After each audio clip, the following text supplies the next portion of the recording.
Hey, I'd like to welcome you to another episode of Mission Matters. My name is Adam Torres, and if you'd like to apply to be a guest on the show, just head on over to missionmatters.com and click on Become a Guest to apply. All right, so today's a special episode. We have Mansour Khatib on the line, and we'd like to announce that he is a upcoming author in one of our upcoming Mission Matters Business Leaders books. Mansour is the CEO of GBT Technologies, and we'll learn a little bit more about what he's doing there, of course, and also the upcoming book. But before all of that, I'd like to just say, hey, Mansour, finally, we get to work together. Welcome to the show. It's awesome. Nice meeting you, Adam. And let's roll. I love to do this. And yeah, we're going to have some fun. Here. So first thing first, Mansour, we're going to start this episode the way that we start them all with our Mission Matters Minute. So Mansour, we at Mission Matters, we amplify stories for entrepreneurs, executives, and experts. That's our mission. Mansour, what mission matters to you? Yeah, so this is a long way always, and I want to keep it short. My mission is really to change, share life experiences and learn from those life experiences, and with that create a better world, and either in a private life or in a business life. And that's what we do I try to do in my private life, to share stories and hopefully lessons. And the company I'm working, GBT Technologies, we're trying to develop futuristic technologies and IP and patents to hopefully have a huge impact in this world in a positive way. I want to start let's go back in time a little bit here. So before GBT Technologies, so how did you get started in your career and in business? So this is interesting. If you hear, I have a German accent. So I live in the United States now, but I worked all over the world, many countries. And so I'm familiar with backgrounds and people, religions and emotions and whatever you do. And I am actually trained in electroengineering and economist. I'm an economist, but I never worked a day in my life in those two jobs. What is kind of interesting. And in 2012, I had a life-changing experiences, or a life-changing experience, and I wanted to do better in this world, and started to develop solar projects, large solar projects. And in 2016, so I did those huge utility fields as an early stage developer. And then in 2016, a lot of things changed politically for the solar fields or for solar renewable energies. And I got a chance to work and join GBT Technologies. And first on the marketing side. And then when COVID came, we had to make some changes. We lost our CEO. We lost half of our board. And then I took it from there and took on the position as a CEO. And that's right here at that very stage. And then we changed the company and changed the projection of the company. And that's what we do today. Yeah, and I want to stay, and we'll get further into GBT Technologies, but I want to maybe stay in the younger years a little bit more, prior to and earlier in your career. You've always been kind of surrounded with different technologies and thought processes that could have huge impacts. So when you talk about things like solar or some of the other projects and industries you've worked in, there are some, there's some, let's just say, some viewers out there that have, big dreams and want to make big effect and impact in the world as well. What's some of the advice or some of the things that you've drawn from as you've kind of progressed through your career that kind of kept you on that path? What kind of advice would you give to that next group of, let's say, business people or entrepreneurs? Number one, to read my book. No, I'm just kidding. I'm in. I like that one.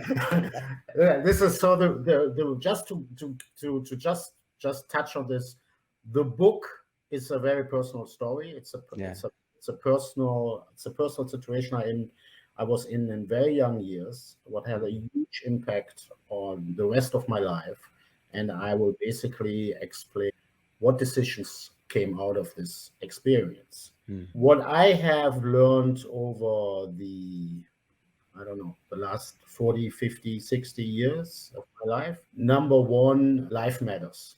Whatever you do, if life matters, truth matters, and equality matters. So when you do something, anything, it doesn't matter if you do music, or if you do travel, or if you do Mhm. technology, you need to have some guidelines in your life. Yeah. And for me, it was always life equality and long-term planning. I was always a team player in many ways. So it's probably through my jobs or in school, or I tried to in sports. And when you plan with people, you Yeah. need to respect with people. You need to make it a common goal. Whatever your goal is, you need to make it a common goal. You Mhm. need to not have people work for you. You have to work with them. What Mhm. is really, or have them work with you. And also planning. I think always planning is great. It's a great tool. Mhm. I like the idea to plan ahead 200 years. I know I'm not going to live 200 years, but if I plan 200 years ahead, Mhm. I see the mistakes, the impact small decisions can, and you see this in climate today. If you would have work planned 200 years, 20 years ago, or 30 years ago, we would not be in a situation where we are right now. Mhm. And that's a great example, for example. Yeah. I want to thank you for that. Thank you for that insight. And I want to spend some time today also on GBT technology. So you mentioned that there was some restructuring in the companies, and that you decided on a new direction and a new focus. So I think it's very interesting, as I've gotten to know you, and I've seen restructures and in the past with other companies and other things. I think it's a very interesting route that you and your team are taking. And maybe if you could just give us a little bit more on that and elaborate on the direction that you and the vision for the future. Okay, so GBT is we are a very small company. We tried in the past to build different technologies. In 2020, when COVID started, because we developed new technologies, it was very hard for us to raise any money. COVID even made it worse. Yeah. And we lost our CEO, we lost the financial person, and we lost, Mhm. part of the board. And I kind of took over as the CEO. I got offered the position and sat down with our, I want to say, genius, Danny Whitman, Yeah. Dr. Danny Whitman, who's our CTO. And we looked at it. We looked at all the technologies, and I basically said, okay, let's see what we can do. What do we have? What we have done over the last five Yeah. years or something like this as a company. What did we do? And in the end, what really happened was that we had I had a huge list of stuff and Yeah. great ideas, great technologies, but in the end, way too many we could even handle. We are a Yeah. small team, and we didn't have the money either. And especially going into COVID, we needed to come up with some ideas or new Mhm. ideas. And after a little bit thinking, we basically turned to biotech. We Yeah. said we want to become we are really good with ideas and Mhm. patents. We just had a patent for a 3D chip approved, and we Mhm. also had another patent for GPS-less tracking and IoT approved. And I said, look, we're really good in getting patents. We just underfunded to do a new chip or so. You need Mhm. 50 million, $100 million to do something like this.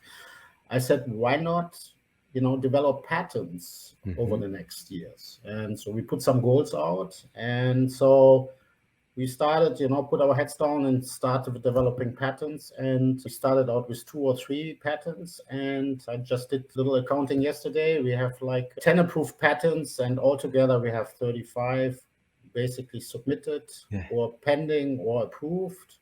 And my goal was actually to have 20 by next end of next year. So we Wow. basically are a year ahead of our goal, and we developing patents in Mhm. different areas. And one is the chip manufacturing.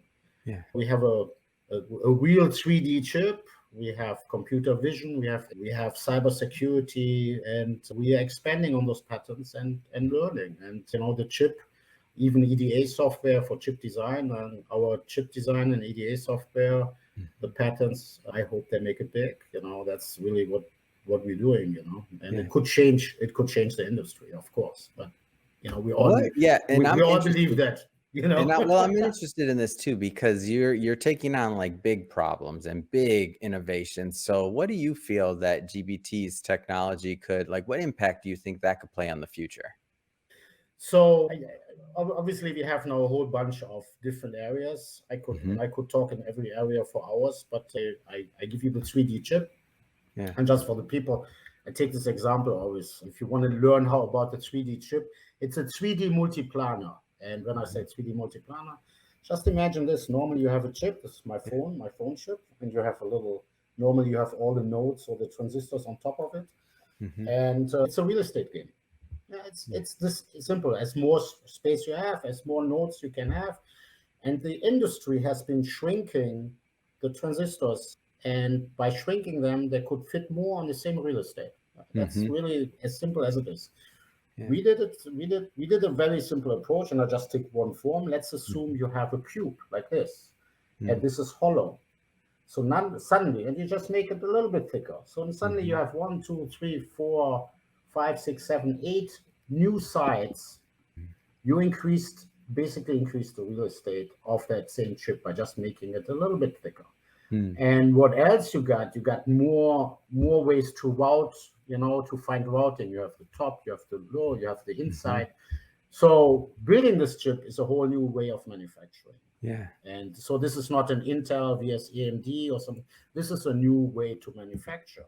Hmm. And because the world is shrinking in their nodes, that you probably heard that 9 nanometer, 7 nanometer, 5 nanometer, going smaller, smaller, smaller. We will not be able to outshrink ourselves. We will hit, some hurdles. We're racing towards the freeway. We're tracing down the freeway, and we will hit, I don't know, the 2 nanometer, wall, or the Yeah. 3 nanometer or 1.5 nanometer, but we are Hmm. going to hit the wall. And so with our 3D idea, we just, you know, made a right turn Yeah. into free field.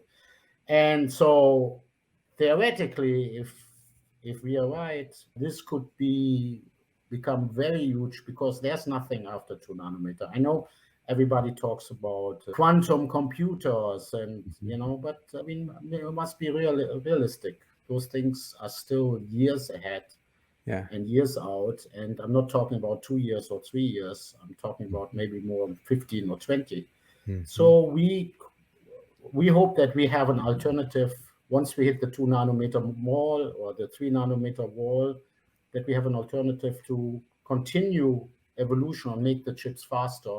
Yeah. And faster chips, as you all experience right now, you know, America just makes a big push for bringing all those chip technology home. This Hmm. is the future. This has always have been the future, but now it's world leadership is depending on it. Yeah. Whoever has the fastest chips in 5 years or 6 years, and the infrastructure is the leader of the world. That's probably what it is right now. And How do you, I'm curious, how do you kind of decide what route you're going to go in terms of like what's the next patent or the next idea you pursue in terms of protecting intellectual property wise? I'm curious because I know lots of great ideas, but there's a lot of entrepreneurs out there that are watching this too, that they're like, man, like what should I be protecting? What can I protect? What shouldn't I be? So I'm just curious your thought process and your team's thought process on what project you choose to pursue next. so we made, and I'm not saying we made some mistakes, obviously, Yeah. in the past, and I think it happened intuitive, and we were lucky in Mm. a sense. So I'm happy to share this. But the reality is, when you have a couple of guys who are kind of nerdy getting together and developing something into the dark because it's a great technology, that it needs adaptation to the market. Yeah. We got lucky with EDA software and the 3D chip that we get Mm. patents, and that was Yeah. probably a shot in the dark at that point. Yeah. But then afterwards, we actually started to grow. I did a little research within the limits of our team, Mhm. but I did research of which areas of the world is growing, which markets are growing, which Mhm. technologies are growing. And I said, okay, we are a small company. We cannot afford to develop into the dark. We have to develop Yeah. into markets who are growing and come up with great ideas. So that's where so 2 years ago, this process became a little bit more Mhm. focused. And then then we said focused, we had some really good feedback from two or three larger companies on one of our software projects and on our 3D. Once we had it approved, we had a lot of comments internally. Okay, there's no Samsung or any big company yet who officially says they're interested, but we had good comments, and we decided to expand on this. Yeah. And now we now starting to become more strategic and do more research in which area we're going to develop.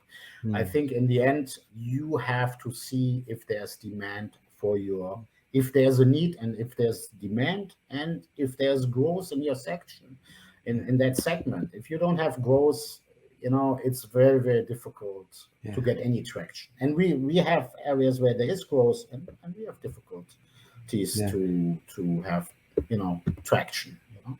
What trends right now would you say kind of excite you? And it doesn't have to be necessarily one that you're working on right now, whether it's the chip or otherwise, but just what trends in your environment and technology just excite you right now?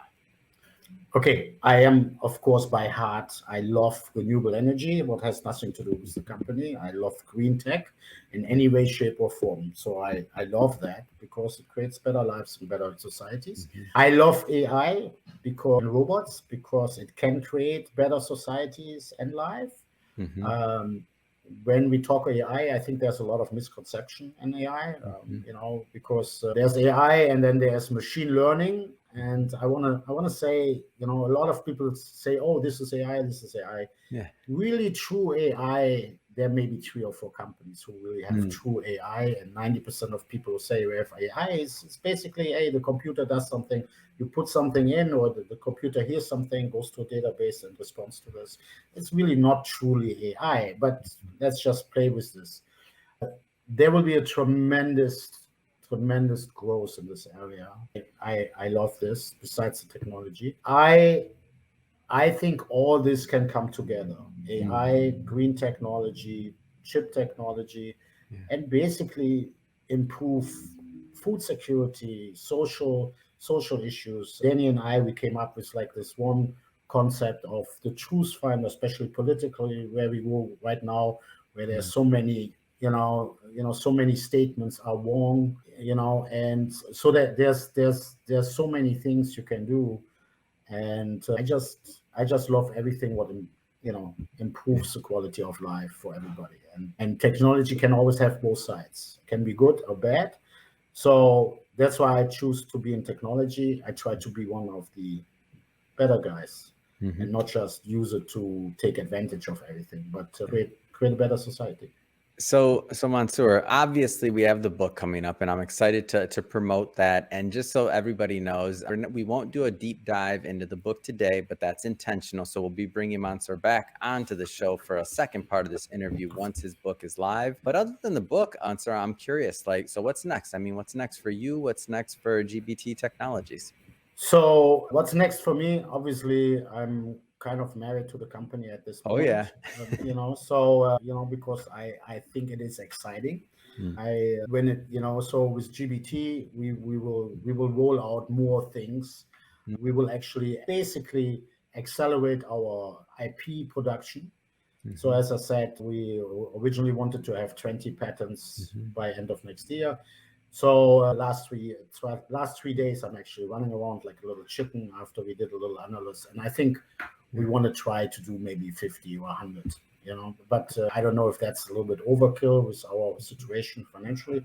But that doesn't mean that we cannot try. So that excites me. And on the family life, I love to spend some time with my family, and have just good relationships with everybody. I'm a very simple person, even I sometimes a little bit crazy in my head with ideas, at least when it comes to technology. But in the end, we all just want to enjoy life.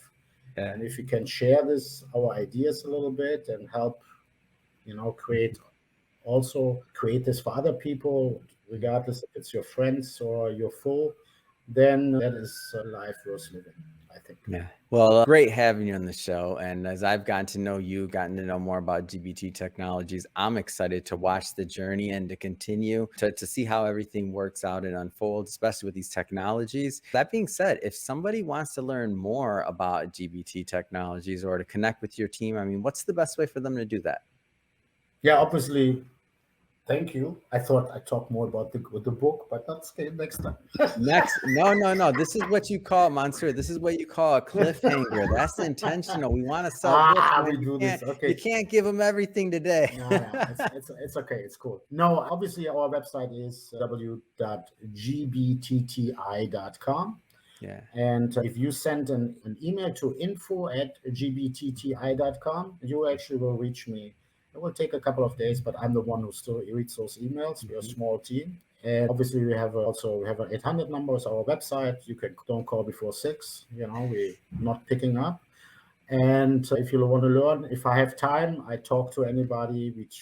I talk to a bunch of investors on a regular basis. They ask questions, a little bit strategy, a little policy, sometimes education. But if I have time, I'd be happy to talk to people.